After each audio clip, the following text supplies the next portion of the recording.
meus irmãos e minhas irmãs,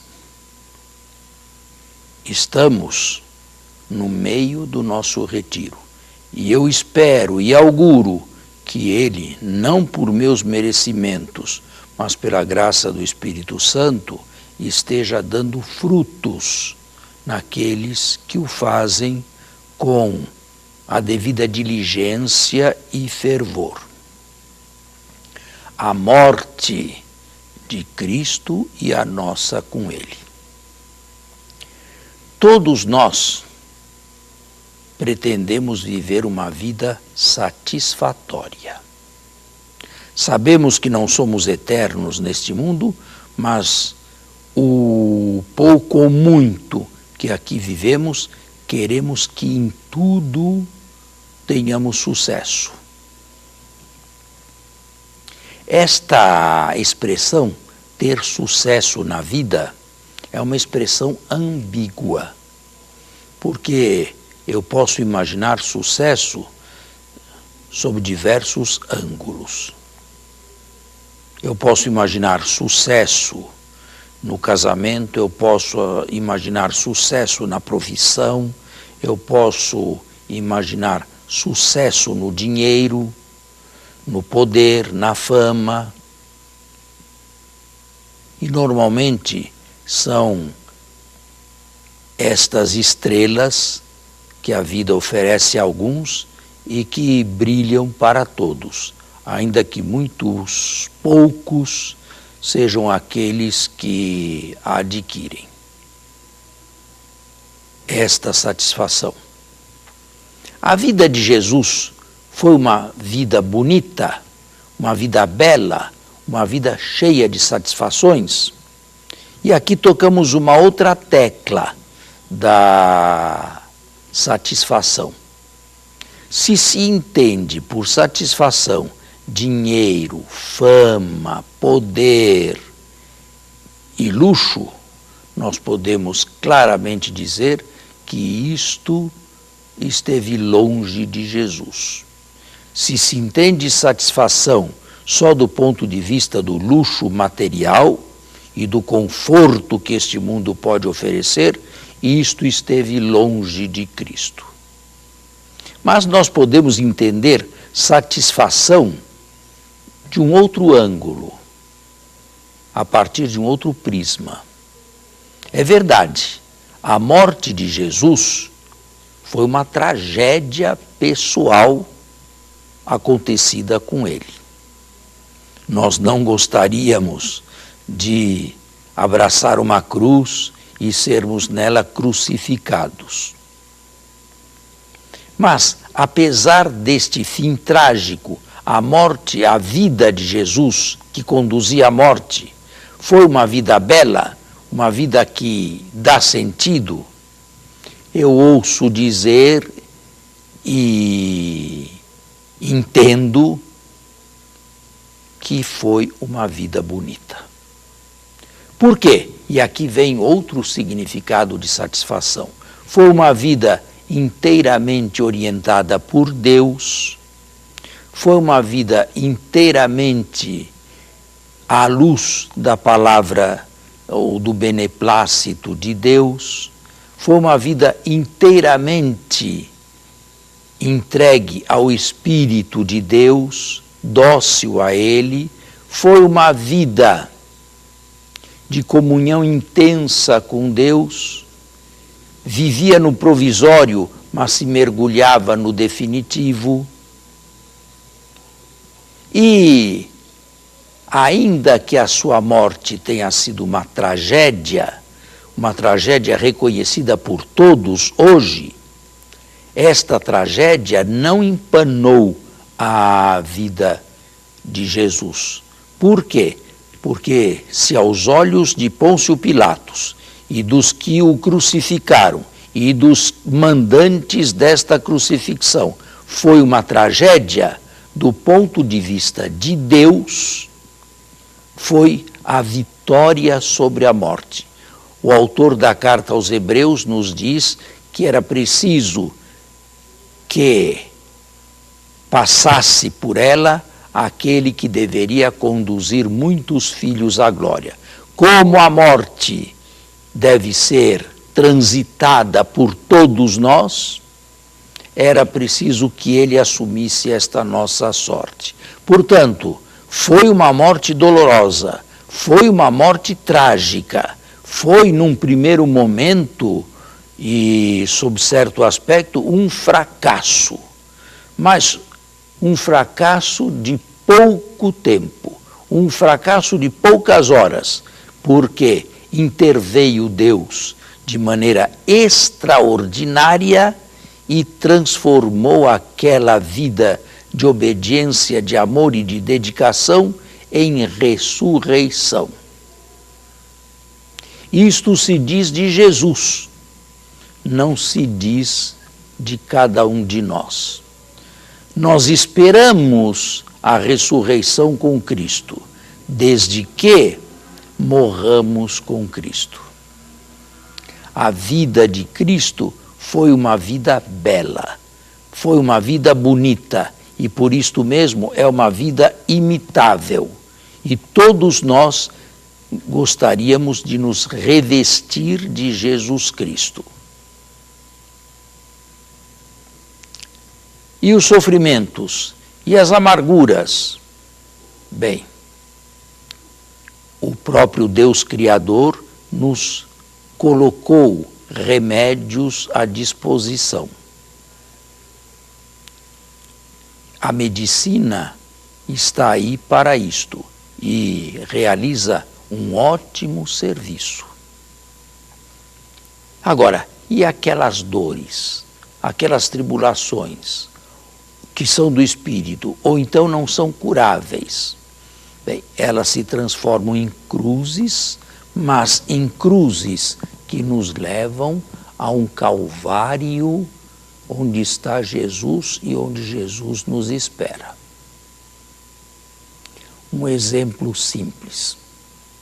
Santo Inácio, antes de sua conversão, era um soldado rígido, um soldado severo. Numa batalha foi ferido e foi conduzido a um hospital daquela época, em pleno início do século XVI. Santo Inácio esteve paralisado numa cama durante muito tempo. Para passar o tempo, ele pediu alguns livros para ler. Deram-lhe diversos livros, mas depois acabaram os livros que lhe interessavam. Só restavam vidas de santos, aquilo que, num primeiro momento, não lhe interessava minimamente. Mas, como não havia outro remédio para a situação, acabou recebendo uma vida de santos. E através desta leitura, a graça o transformou. Se estes conseguiram, por que não eu? Deitando-se, lia atentamente aquilo que lhe era apresentado. Até que, terminada a convalescença, curada a doença, pôde se levantar e levar vida comum. Mas não voltou mais para o exército ou para a vida militar. Quis entregar-se inteiramente a Deus, sem ter ainda nos olhos exatamente o que faria. A obsessão de Santo Inácio após a sua doença e convalescença era buscar a vontade de Deus. Viveu andarilho, viveu solto, um tanto desnorteado, até que, aos poucos, foi se revelando a sua verdadeira vocação, a sua luz. Com alguns companheiros, fundou a Companhia de Jesus em Paris. E depois transferiu-se para Roma. E de Roma sob a orientação do Papa, gostaria de enviar os seus irmãos missionários a todas as partes do mundo. Foi desta feita e por causa disto que os primeiros jesuítas vieram ao Brasil e alguns deles fundaram a cidade de São Paulo. Foi uma vida bela? De início, talvez não, mas houve uma conversão radical e um seguimento radical de Jesus Cristo. Quase neurótico para realizar não a própria vontade, mas a vontade de Deus a seu respeito.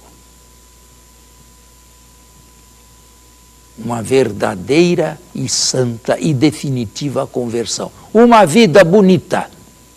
Terminou assim a sua existência.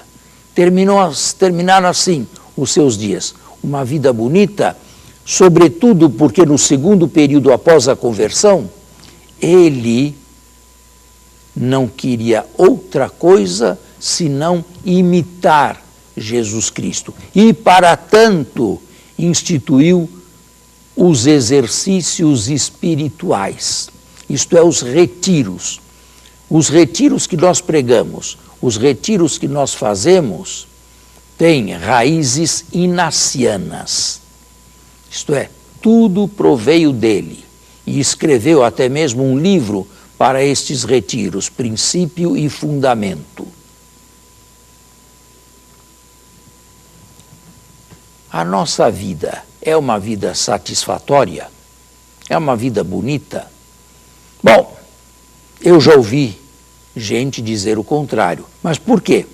Porque queria ganhar um pouco mais, porque queria ter um pouco mais, porque queria morar em outra casa, porque queria viajar mundo afora. Não que lhes faltasse o necessário, ou até mesmo algumas sobrazinhas para sobreviverem. Não. E não gostavam da vida que levavam. Outros, porém, e os conheço, tinham pouco e se contentaram com o pouco que tinham, porque estavam com os olhos mais atentos a Jesus Cristo e a sua vida. Vida de Cristo, uma vida para Deus, em primeiro lugar, e para os homens, em segundo lugar. Vida inteiramente a serviço de Deus e a serviço dos homens. Quem vive uma vida assim, tenha a morte que tenha, a vida foi válida, a vida foi bonita, a vida é transparente, merece ser escrita, merece ser televisionada, merece ser manifestada a outras pessoas para que alguém se resolva a tomar a mesma direção. A tragédia de Jesus foi o coroamento desta vida para Deus e para os outros. E a morte de Jesus foi, no desígnio de Deus, uma morte pelos pecados. Com outras palavras, uma morte fecunda. Ele mesmo o diz no Evangelho de João. Se o grão de trigo não cai por terra e não morre, permanece apenas um grão de trigo.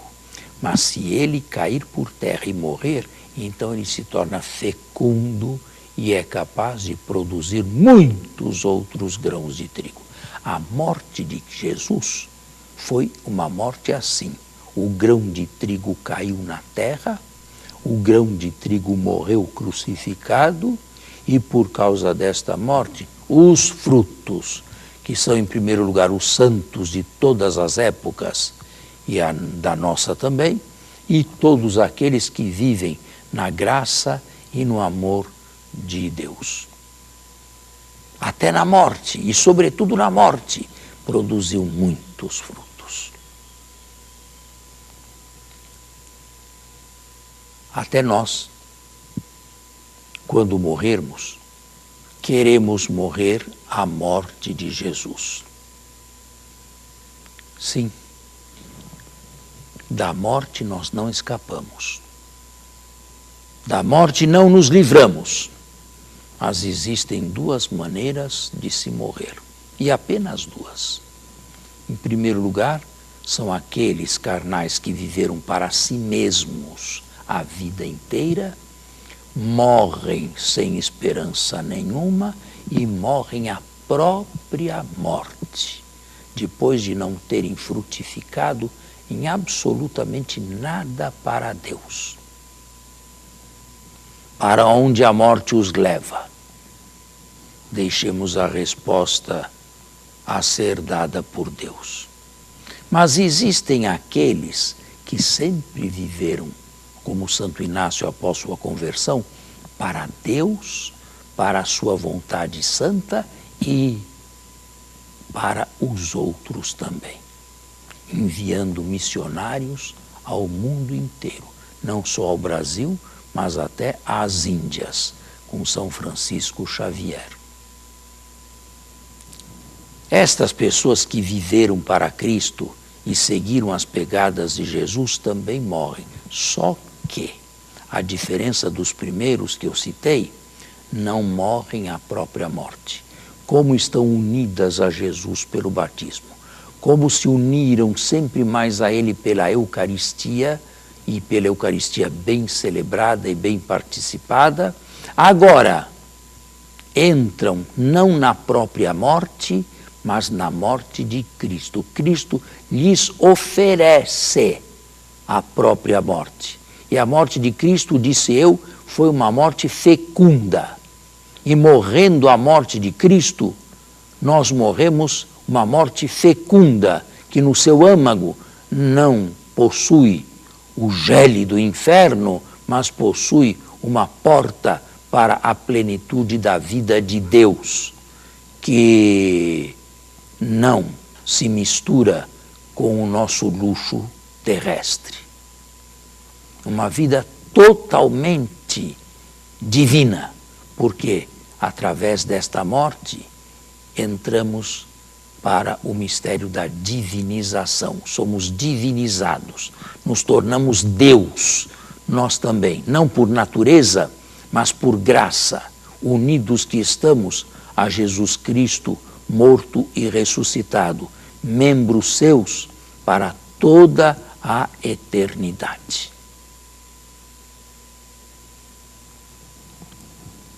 Que morte queremos morrer? Depois de uma vida inteiramente voltada para os nossos interesses pessoais, queremos viver ou aceitar a nossa própria morte? É uma opção válida e feita por muitos. Queremos, depois de uma vida dedicada a Deus e a Cristo, morrer à morte de Cristo e seguir o destino de Cristo, depois de renunciarmos a algumas coisas por Cristo, a morte de Cristo é nos oferecida também. A morte de Cristo é nos oferecida não apenas no dia em que morrermos para este mundo. Ela nos é oferecida, em primeiro lugar, no batismo, que já recebemos no início da vida. Ela nos é oferecida nas Eucaristias de que participamos com fervor, porque tomamos o corpo imolado sob espécie de pão, o corpo imolado e o sangue derramado, e nos alimentamos do corpo imolado e do sangue derramado. Com outras palavras, o Cristo que nos oferece sua morte, já por antecipação, a oferece todos os dias se quisermos, porque todos os dias podemos participar de alguma missa e podemos comungar com as devidas disposições. É já a morte e a ressurreição de Jesus, porque comungamos no seu sacrifício, que operam em nós. É já a morte e a ressurreição de Jesus que agem em nós e nos levam a mais perto daquilo que dizia e com que se definia Paulo. Já não sou eu quem vivo, é Cristo quem vive em mim. As tribulações deste mundo passam a ser tribulações de Cristo vividas por mim, na minha carne. Quantos são estes que preferem morrer à morte de Cristo? Não seria capaz de numerá-los e ninguém, jamais, apenas Deus. Mas uma coisa é certa, ela deve ser preparada por uma vida de seguimento de Jesus, por uma vida de renúncia a certas coisas por causa de Jesus. Ela deve ser preparada tendo nós entrado pela porta estreita. Ela é preparada pelas Eucaristias onde nós oferecemos a Deus o sacrifício de Cristo e os nossos sacrifícios, as nossas renúncias com as dele, exercendo plenamente o nosso sacerdócio batismal. E só, apenas isto, deixando-nos inteiramente nas mãos do Espírito que nos conduzirá a um fim bonito para nós também. Esta opção não é uma opção limitada a poucas pessoas. É uma opção oferecida a todos. A Igreja não tem outra função, embora pareça que exista para mil coisas, do que preparar alguém já na vida a morrer com Cristo, a morrer a si mesmo e ressuscitar com Cristo no momento da própria morte, ou ser conduzido naquele momento para a vida imortal de Jesus. A nossa meditação está chegando ao fim. A vida de Jesus foi uma vida bonita ou não? A vida de Jesus é uma vida imitável ou não? A tragédia de Jesus foi apenas uma tragédia sem outra finalidade a não ser o morrer ou não? A morte de Jesus foi uma morte fecunda? A morte de Jesus deu-nos a vida? A morte de Jesus livrou-nos da vida eterna? E queremos viver, então, nas pegadas de Jesus, queremos ser revestidos de Jesus, para que a nossa morte seja uma morte de Jesus? Antecipamo-la, de alguma maneira, na Eucaristia, recebendo o corpo imolado, o sangue derramado, isto é, entrando em contato íntimo com a morte e a ressurreição de Jesus? Bem, são perguntas que eu deixaria para que cada um respondesse sinceramente, profundamente, calmamente, longamente, após o término desta meditação. Mas eu não posso fazer, a não ser rezar, e rezar por todos. E isto eu faço por todos aqueles que usam ou se utilizam do meu ministério, para que tenham eles uma vida bonita, uma vida a serviço de Deus e dos outros, uma vida completamente identitária consigo mesmos e alcancem, depois do fim e depois da morte com Cristo, a sua glória e a sua ressurreição.